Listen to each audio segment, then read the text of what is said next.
सैयदुश शुहदा। तारीख फिर तकरार हो रही थी, तबीयतों का तकरार। ऐसा तूफान जिसमें बहुत से ज़मीर ऐसे थे जिनके गले में जबर और सद्दात के तौक लटक रहे थे। अब इन आंखों को बेदार करने की जरूरत थी जो सो रही थीं। कूफियों ने फिर खुद को तजाहुल के पीछे छुपा लिया है। दावत सिर्फ बहाना थी अपने सीनों में छुपे कीनों को जाहिर करने के लिए। आंखों पर पट्टियां बांध लीं और हलाकत के रास्ते पर चल पड़े।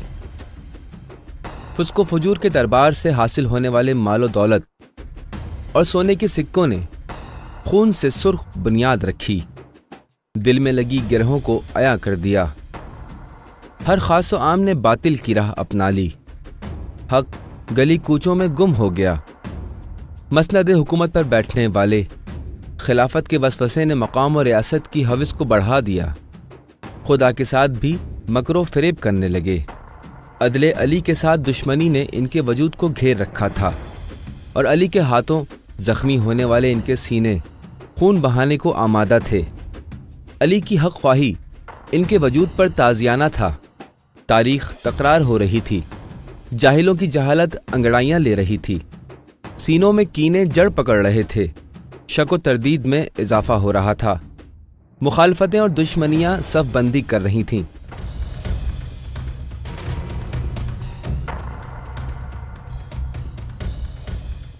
शहरत व शहवत, नाम व नमूद के साथ वाबस्ता अफराद इकट्ठा होकर महफिलें मुनक्किद कर रहे थे ताकि अपनी सियाह किस्मत का कोई राह हल तलाश करें। हर रोज अपनी खाम ख्यालों की बिना पर माशरती मसाइल का हल तलाश करने के नाम पर शबनशीनी कर रहे थे। उनकी शराब नोशी ताफुन की बदबू दे रही थी। शक व तरदीद की फिजा ने सारे शहर को घेर रखा था।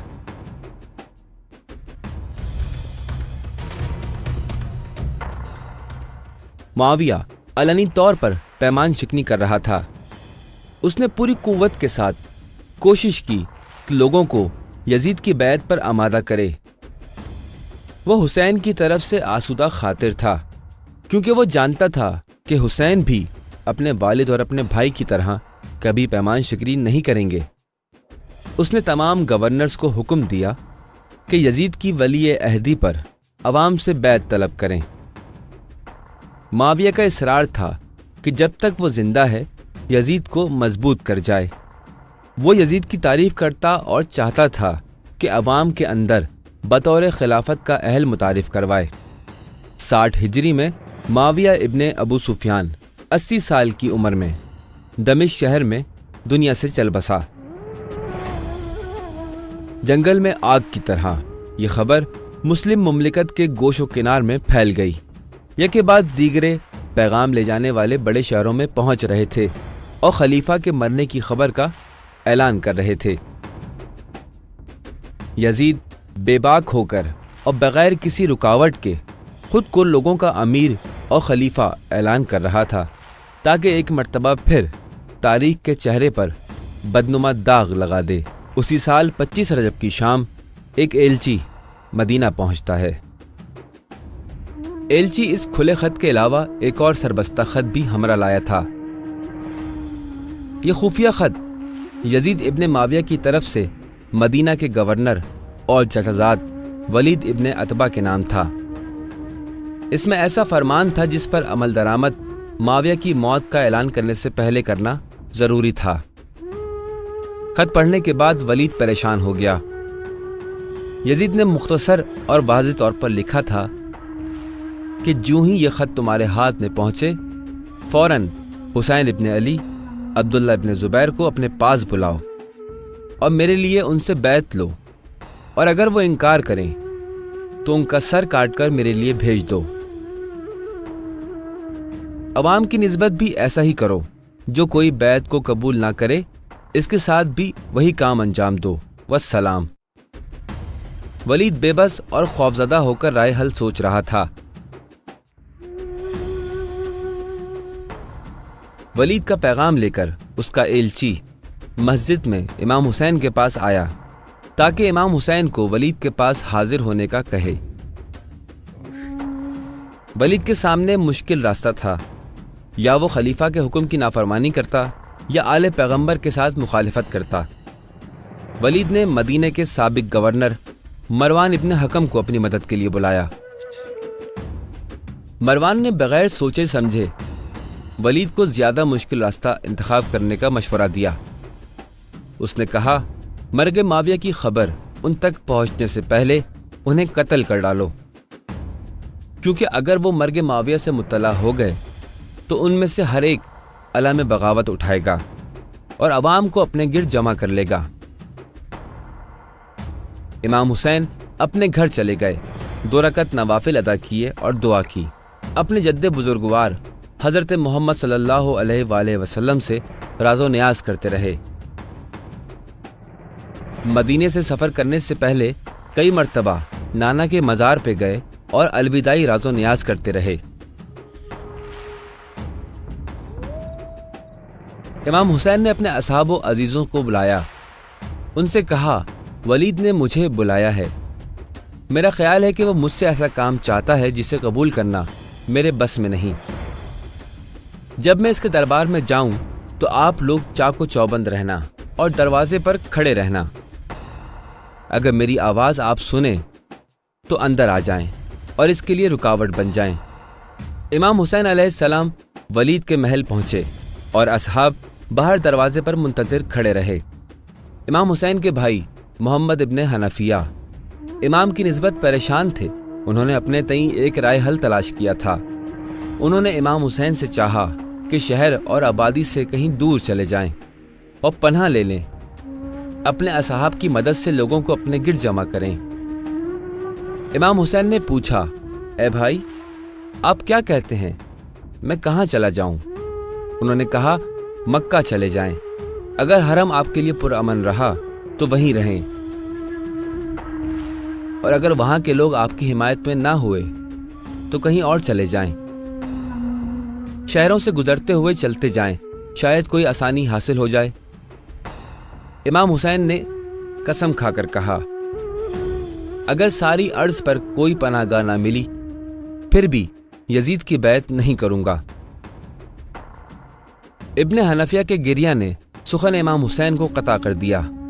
इमाम हुसैन भी गिरिया करने लगे। दोनों भाई गिरिया करने लगे। उस वक्त इमाम हुसैन ने वसीयतनामे को तय किया और भाई के हवाले कर दिया। विदा किया और रात में मदीना से निकल गए और मक्के का सफर शुरू कर दिया।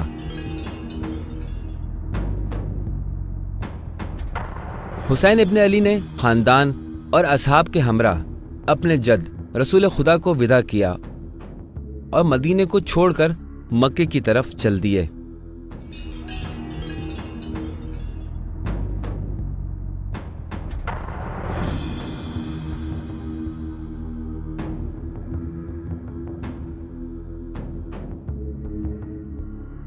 इब्ने अब्बास की वजाहत और उनके साथियों की मक्का में मौजूदगी ज़ियारत इमाम हुसैन के मुश्ताक दिलों को गरमा रही थी और उन्हें खुशखबरी सुना रही थी।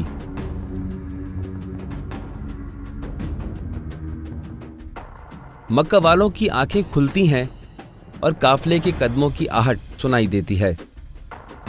अवाम नूर के इस्तकबाल को आते हैं ताकि सूरज की तपिश मक्का वालों के दिलों को बर्फ की तरह पिघला दे और उनके दिलों में बहार का आगाज करे। हाशमी सब्ज शगुफे फूल खिलाते हैं।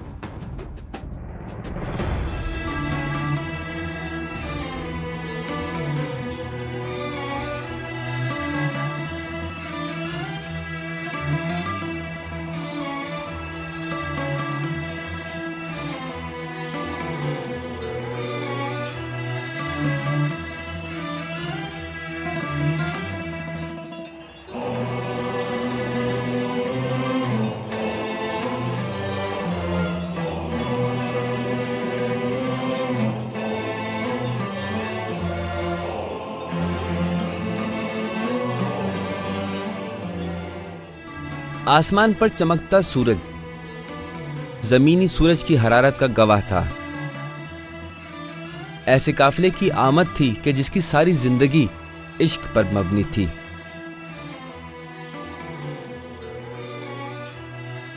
इसार और फरेफ्ता होने के दिन हैं। खाना खुदा के सामने राजो न्याज हो रहा है। सूरज उनके आगे और एक कौम इसके पीछे थी। सादत है इस गुल के लिए जो सूरज के साथ घूम जाता है, और खुशबख्त हैं वो लोग जो इमाम हुसैन की इख्तिदा में नमाज अदा कर रहे हैं। मक्का इस्तकामत करता है ताकि अर्शियों की ज़ियारत करे और कामू से बंदगी में वज़ू करे, और सूरज की इख्तिदा में नमाज कायम करे और राजो न्याज करे।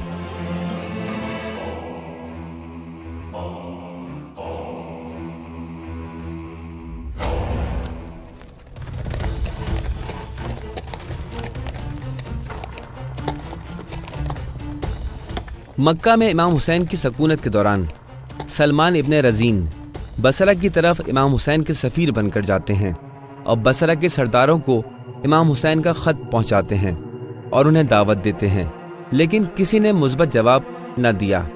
मुंजर इब्न जारूद ने मुलाकात की और उसे इब्न ज़ियाद का खौफ था, लिहाजा वो सलमान इब्न रज़ी को पकड़ के इब्न ज़ियाद के पास ले गया।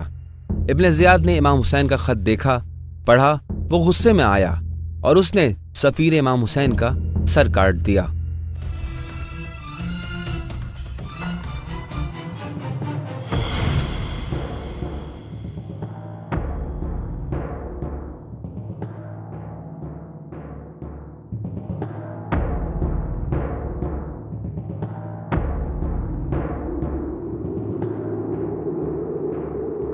इमाम हुसैन के चचाजाद भाई मुस्लिम इब्न अकील कूफे जाते हैं।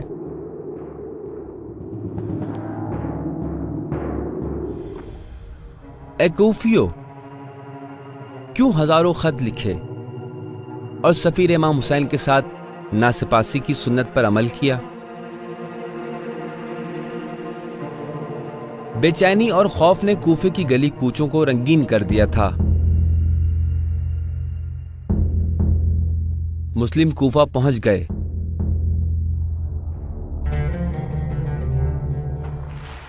जलते हुए सीनों के साथ लोग गिरोह दर गिरोह उनके पास आए।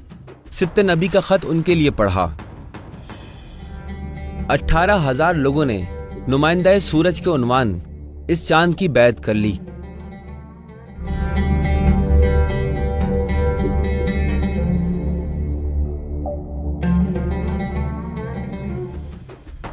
आंसू बहाए और गिरिया करते रहे।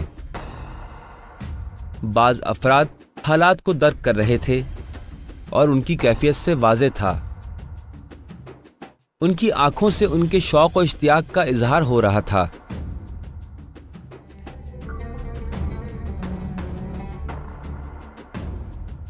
कितनी जल्दी मिरास हुसैन इब्न अली को भुला दिया। ऐ काश खत न लिखे होते, न बुलाया होता। पानी के ऊपर हजारों बुलबुलों की मानिंद तुमने मुस्लिम के साथ क्या किया? मुस्लिम के बच्चों के साथ क्या किया?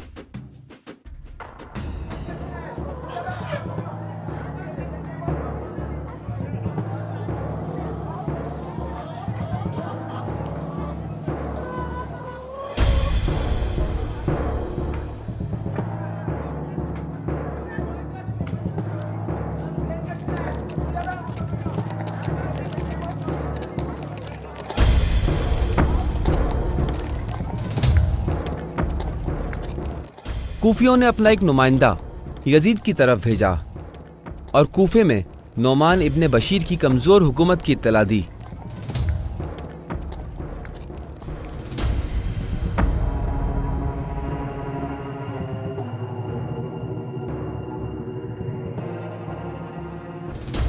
यजीद गुस्से में आ गया।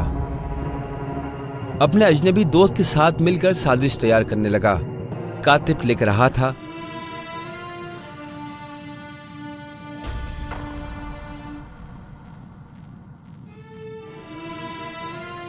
शर्जियों ने उसे ताकीद की कि इब्ने ज़ियाद को गवर्नर बनाकर कूफा रवाना करो।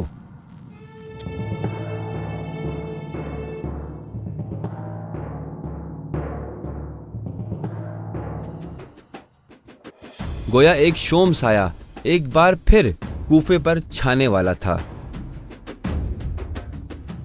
इमाम हुसैन के चाहने वाले और वो लोग जो मुस्लिम के साथ बैत कर चुके थे इकट्ठा होते ताकि जुल्म की बिसात लिपेट दें, हजलाए कूफा को सजाएं और इस्तकबाल इमाम हुसैन के लिए इंतजार में बैठ जाएं। हजारों लोग दीदार खुर्शीद का शौक रखते थे, लेकिन किस कदर सुस्त थे। क्या होने वाला था? कूफियों ने मकड़ी के जाले की तरह के इरादे कर रखे थे और अंधों की मानिंद माहौल में तब्दीली का इंतजार करने लगे थे ताकि सुस्ती और नामर्दी को अपना जेवर बना ले।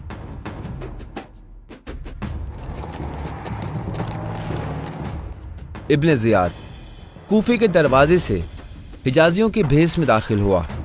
चेहरे पर नकाब पहन रखा था। इमाम हुसैन का इंतजार करने वाले लोग शौक में इस्तकबाल करने के लिए निकल आए। कूफी अवाम यजीद और इब्ने जियाद के मकरो फरेब से मरूब हो गए। उबैदुल्लाह अपना नकाब उतार देता है। कूफी शर्मिंदगी महसूस करते हैं और नौमान इब्ने बशीर की हैरत का बाइस बनता है। पिसर मरजाना महल में दाखिल होता है ताकि कूफे की तारीख में एक बाब नंगो आर का इजाफा करे। कूफा रोज बेरोज नफरीन से करीब हो रहा था।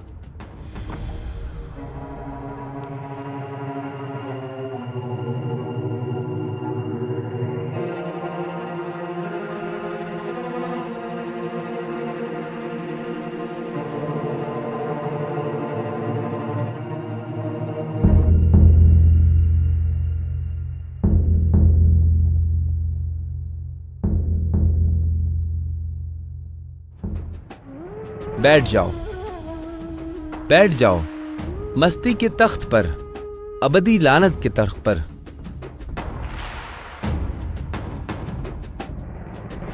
बैठ जाओ, खुदा तुम पर लानत करे। इब्ने जियाद ए पिसरे मरजाना। जमजमा बुलंद से बुलंद होने लगे। चीमुगोइयां शुरू हो गईं।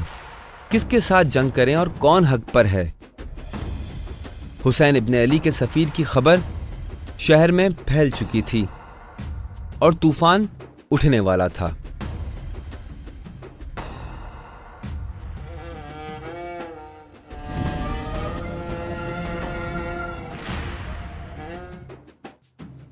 उबैदुल्लाह कूफे की मस्जिद में तकरीर करता है और लोगों को अपनी मुखालफत करने से डराता है। उसने कबाइल के सरदारों और अवाम पर बहुत सख्ती शुरू कर दी। मुखालिफिन को सख्त लहजे में धमकियां दी। इताअत करने वालों को इनाम और इकराम से नवाजना शुरू कर दिया और शुतर फितना कूफे में नजर आने लगा था।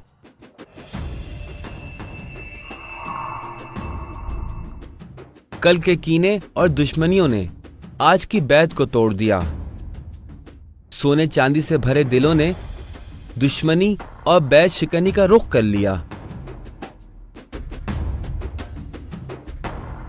साजिश करने वाले हाथ एक मर्तबा फिर एक दूसरे से मिलते हैं ताकि अपने अनादो कीने की मदद से खुर्शीद जमाना के कल्ब को जख्मी करने की जसारत करें।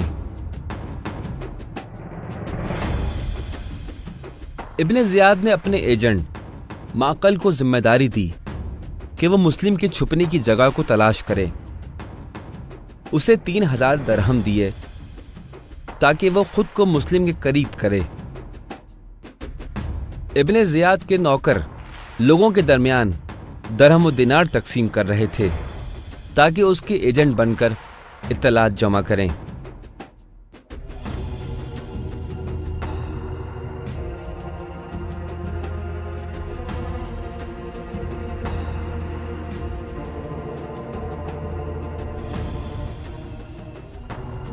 गलियां खुफिया सायों से भर चुकी थीं। कबूतरों के शोम कदमों की सदाएं कानों में आ रही थीं।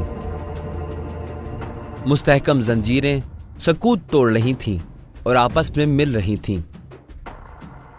खुर्शीद अपनी तन्हाई के घर में गोशा नशीन था।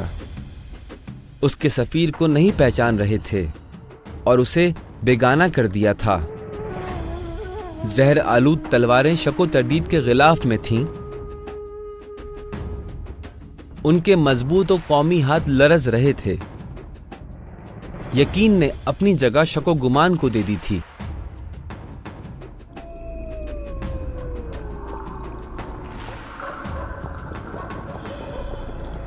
शाम के वक्त तक मुस्लिम की 4000 फौज 300 सिपाहियों तक रह गई थी। नमाज की अदायगी के बाद तक सिर्फ 30 लोग मस्जिद में बाकी थे। मुस्लिम इब्ने अकील मस्जिद से बाहर आए तो गली के शुरू में अपने हमरा 10 अफराद को खड़े देखा और गली के पहले घर के सामने से गुजरने के बाद कोई भी उनके हमरा न था।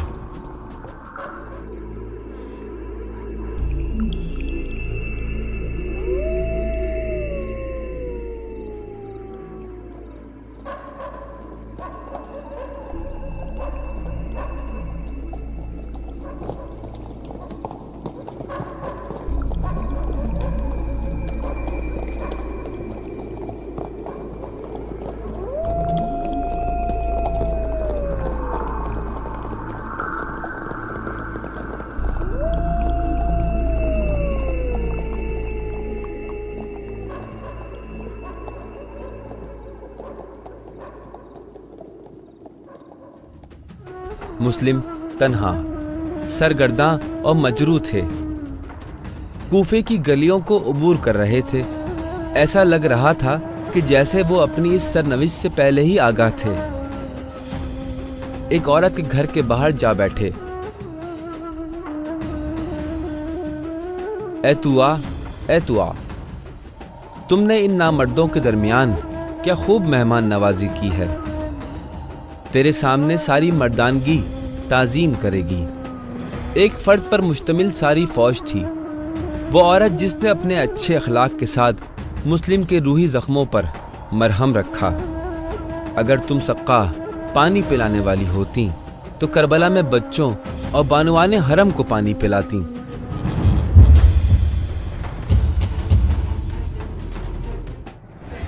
सिपाही इब्ने अशअस घर के बाहर जमा हो गई। पैकार का वक्त आन पहुंचा था। ए नफ्स, मौत की तरफ कदम बढ़ाओ, ऐसी चीज के जिससे राह निजात नहीं। मुस्लिम ने गुर्राते हुए शेर की मानिंद उन बुज़दिलों पर हमला किया। मगरो फरेब करने वालों से अमान मांगने की कोई जरूरत ना थी। ऐसे दिलेरों को रस्सियों में बांधना इतना आसान नहीं।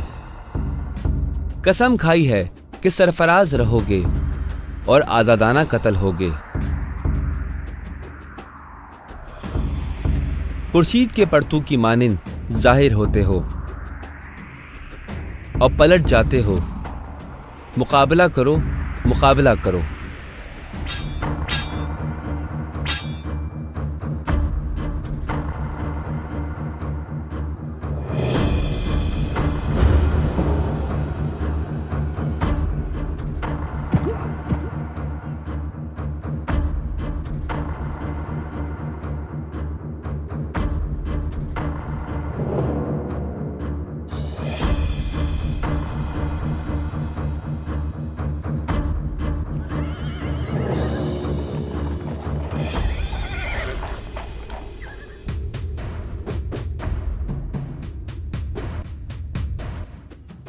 मुस्लिम को रस्सियों में बांधकर इब्ने जियाद के सामने पेश करते हैं। ऐसे कबूतरों की तरह जो जख्मी अकाब को चोंचे मार रहे हों। उन पर हमला किया गया। उनके दांत तोड़ दिए गए और होंठ जख्मी कर दिए। पानी ना पिलाया। उनकी तकदीर में न था कि सैराब होते। बस अपने इब्ने अम हुसैन की मानिंद प्यासे रहना ही था, क्योंकि तुमने भी अब्बास इब्ने अली से फुरात का सबक सीखा है। मलाइका के हाथों सैराब होगे।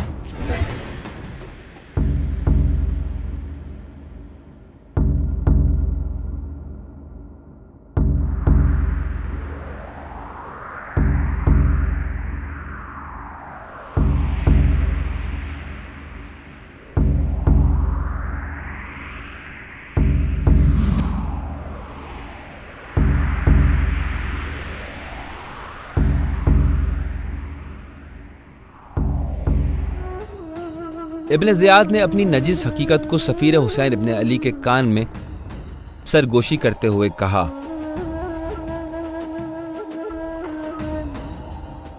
बहिश की ठंडी हवाएं मुस्लिम की तरफ एक खिड़की खोलती हैं। खाक नशीन आफाकी होता है। ये खस्ता जिस्म कि जिसकी तकदीर अर्ज पर न थी, आसमान पर इसकी तकदीर लिख दी गई। इसकी मुंतजिर आंखें काफिला हुसैन पर खीरा हैं जो इस तरफ को आ रहा है। काफिला इमाम हुसैन मक्के से कूफे की तरफ सफर कर रहा था कि 26 ज़िलहज्जा को शहादत मुस्लिम और हानि की खबर मिली। इमाम बहुत मुतासिर हुए। रास्ते में कई एक मनाजिल पर बहुत से लोग मिले जो इमाम हुसैन के सफर में शामिल हो जाते या काफिला इमाम हुसैन से अलग हो जाते।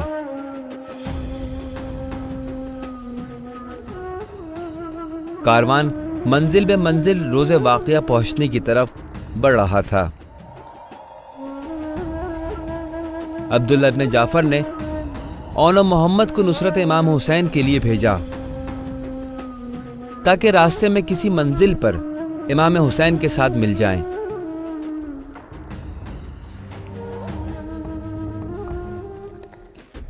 वक्त के पंजे सिर्फ तारीख के बाज गोशों को नोच रहे थे। सिपाही हुर ने अमीर इश्क की सिपाह के साथ मिलकर इमाम की इख्तिदा में ज़ोहर और असर की रकातें अदा कीं। इमाम हुसैन अलैहिस्सलाम ने सिपाही हुर को उनकी दावत याद दिलाई। बहुत मुश्किल है कि ज़माने के बोसीदा फेफड़े हकीकत की ताज़ा हवा में सांस ले सकें। ज़मीन के खुशबख्त अफराज अमीर कारवान की आंखों में सजी गज़ल ख्वानी महफिल में चरागा कर रहे थे। नैनवा के बयाबान का कल्ब काफिला इश्क में मौजूद सरदारों के कदमों के आहंग से धड़क रहा था। बेनवा नैनवा का बयाबान और करबला की खामोश खुश्क खाक इन याराने इश्क से दायमी पैमान बांध रही थी। तारीख के 1000 साल किए हुए वादे भी आगे बढ़ रहे थे। हवाएं सहरा की तरफ आ गई थीं ताकि सफीर इश्क की आमद पर नैनवा की जमीन पर होने वाले मातम को सुनाएं।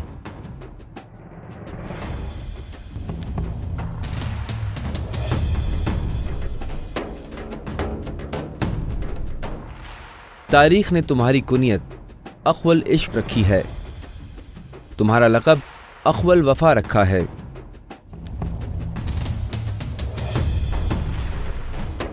कारवान दर कारवान अश्क ख़याम हरम के पर्दों के पीछे से ये मुजाहिद सुए रज़्मगाह दरियाए फुरात रवाना होते हैं। हंगाम तक़द्दुम कामत रानायश बेनैनवा किनारे फरात मशकीज़ा ले जाने का वक्त आ गया और अहले ख़याम व हरम को पानी पिलाने का वक्त आ गया। प्यास की कबूलियत का वक्त है।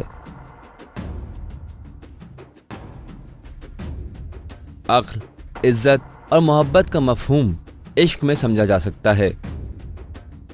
अदब व वफा की अलिफ्बा से हस्ती के आशिकाना तराने गाए जा रहे हैं।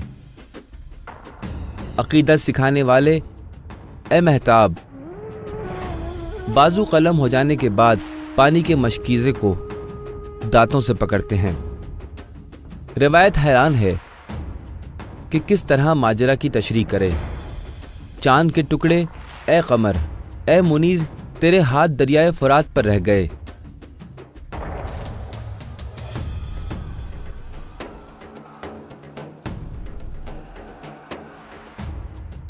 गुर्बत करबला रो रही थी। तलवार उसकी शहामत से शर्मसार होकर जमीन पर गिर जाती है।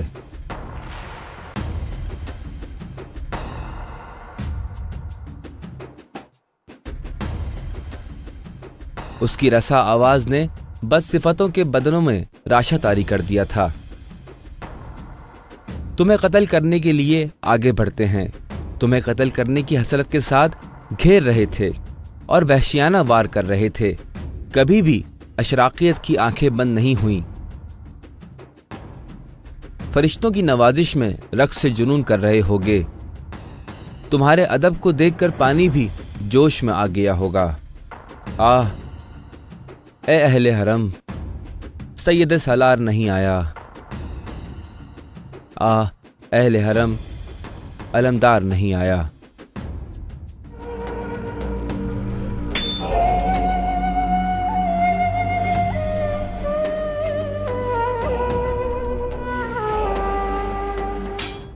नख्ल के पत्तों के पीछे चांद दस्त पंजा हो रहा था। मेरे चांद को घेर लिया गया। इसके बदन में तीर पेवस्त हो गए, कमर टूट गई।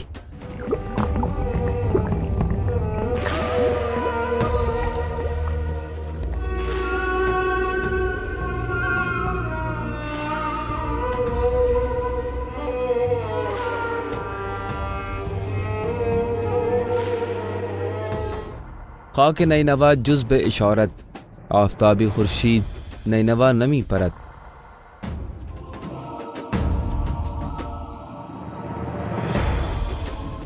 मुर्दार खाने वाले दरिंदे, दुनिया दोस्त और बदबख्त शराब पीने वाले अपनी जहालत में तलवारें डुबो चुके थे।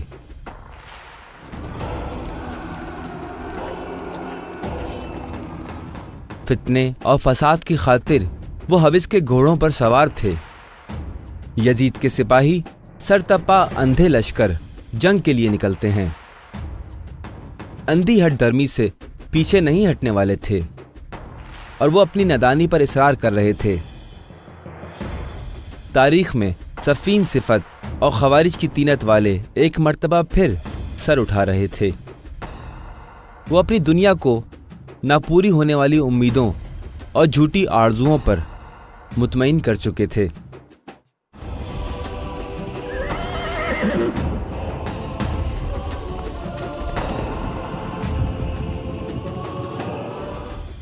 कभी आसमान पर बादल आ जाते थे और ये बारिश की अलामत है। खून की बारिश, आंसुओं की बारिश, नेज़ों की बारिश। बाहर ताबान मीज़ानत, बारिश काली हो जाती है। नैनवा नरगी से कल्ब मुबारक।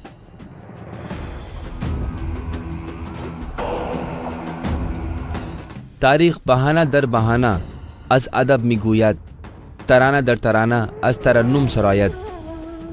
गैरत जोश में आ जाती है।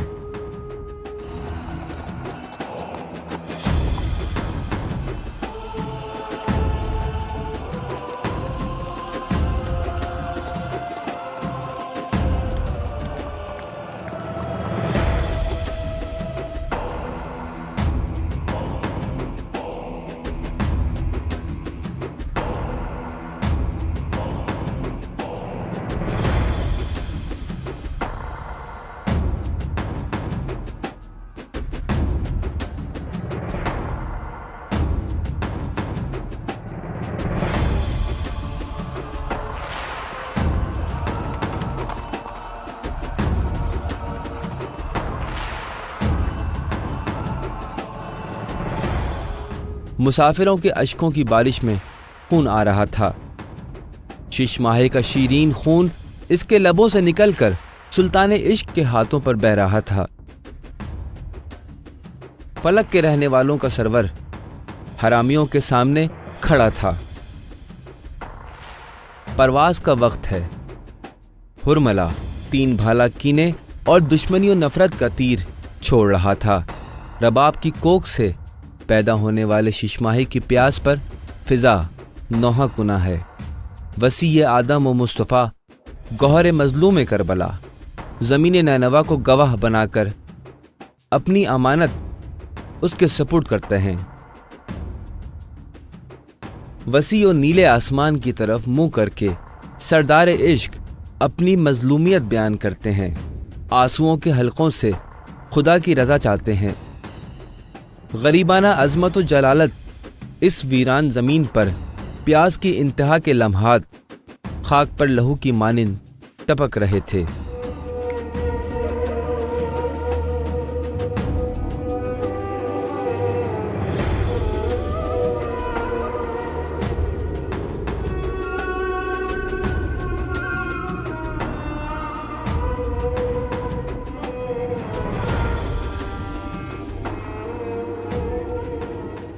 फुरात अहले हरम के मशकीज़ों की प्यासी थी।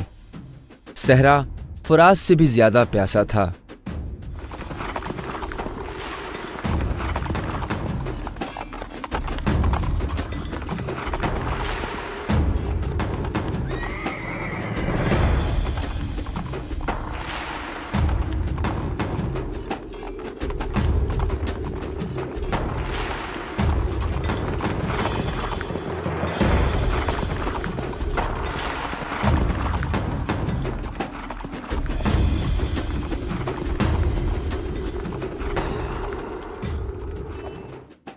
आसमान का रास्ता कितना छोटा हो गया था, छोटा और जला देने वाला। फरात की जमीन शर्मिंदगी में डूबी जा रही थी। हवादिस की कामत छोटी होती जा रही थी। हवादिस की कमर खमीदा हो रही थी।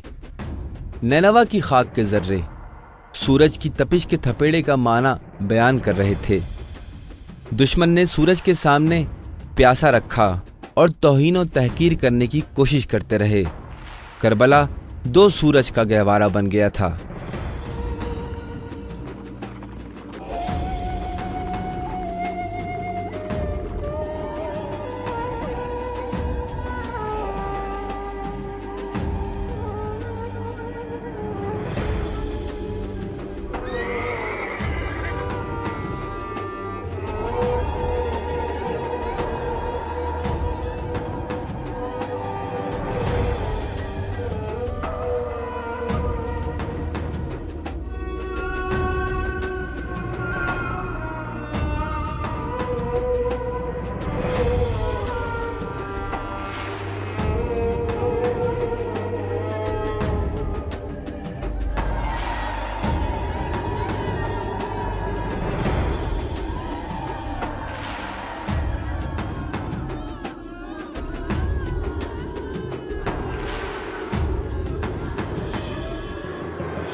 ए खबीसों, किन पर हमला कर रहे हो?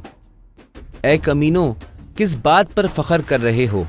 क्या उस आग पर जिसे अपने लिए तैयार कर रहे हो? खैमा इश्क के बच्चों और औरतों पर हमला कर रहे हो? दुनिया वालों ने ऐसा जुल्म कहां देखा है?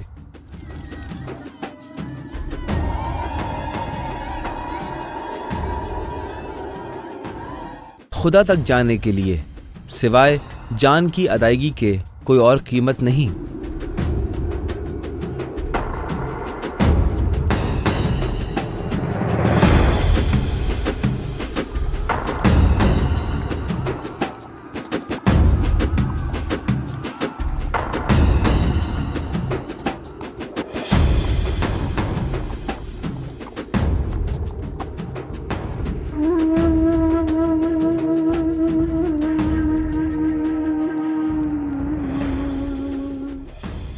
खुर्शीद सोगवार और सर नेज़े उठाया गया।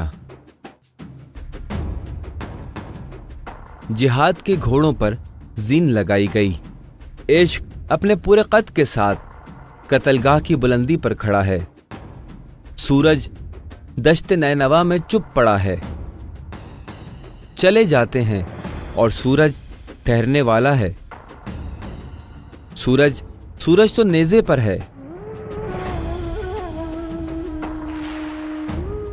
खुदा की राहें खुल गई हैं और कुरान के हुरूफ मुक़त्तआत आया हो गए हैं। इश्क की अलिफ़बा आइनों के किस्सों से मावरा लिख दी गई। उनका मुबारक नाम 400 ज़बानों पर जारी हो गया। उनकी याद आज भी दिल पर कैसे कैसे दाग लगा रही है। जब उसका नाम आता है तो सूरज शर्मिंदा हो जाता है और चुप साध लेता है। 60 हिजरी के मुसाफिर की कहानी सुना रहा हूं। जो उसे चाहेगा अपने खून में नहाएगा।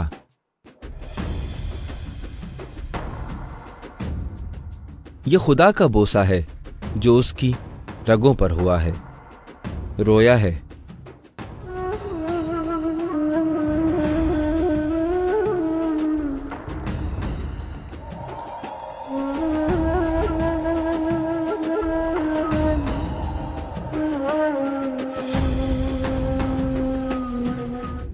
क्या हो सकता है?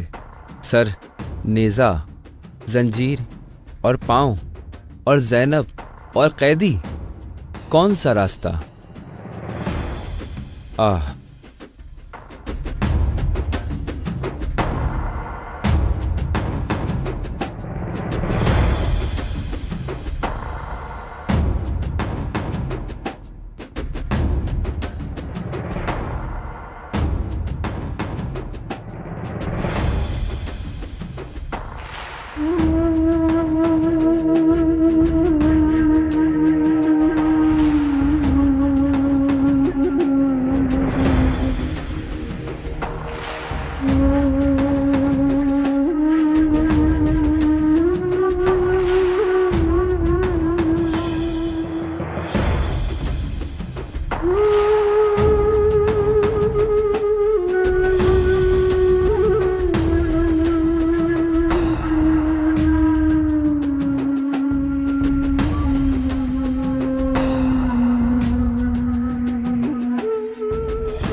सौर अल्लाह, तारीख की रगों में चलने वाला खून है, तारीख़ इश्क का बेमिसल शहीद।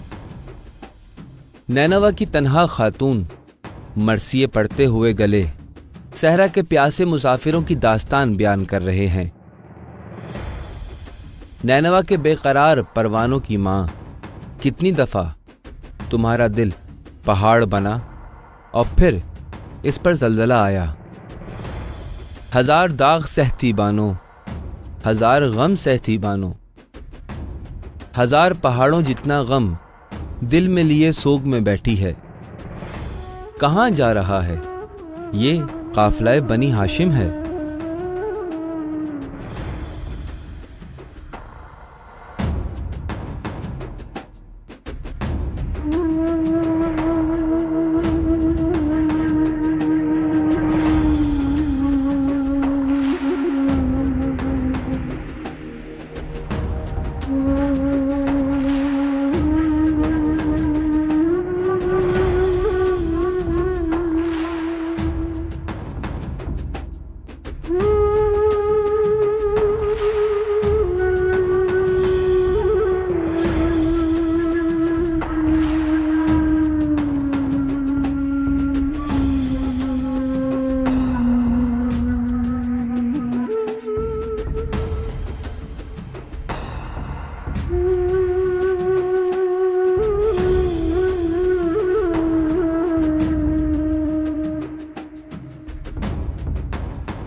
ऐ मेरे मौला के दरीना जख्मों पर मरहम, ऐ इश्क़ हुसैन की गज़ल की शहाबियत।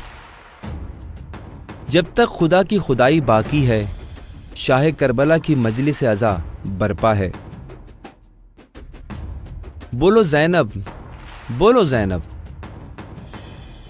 इस गम और जनून की हिकायत को 1000 साल गुजर गए, बादिया नशीन आज भी सियाह पोश हैं।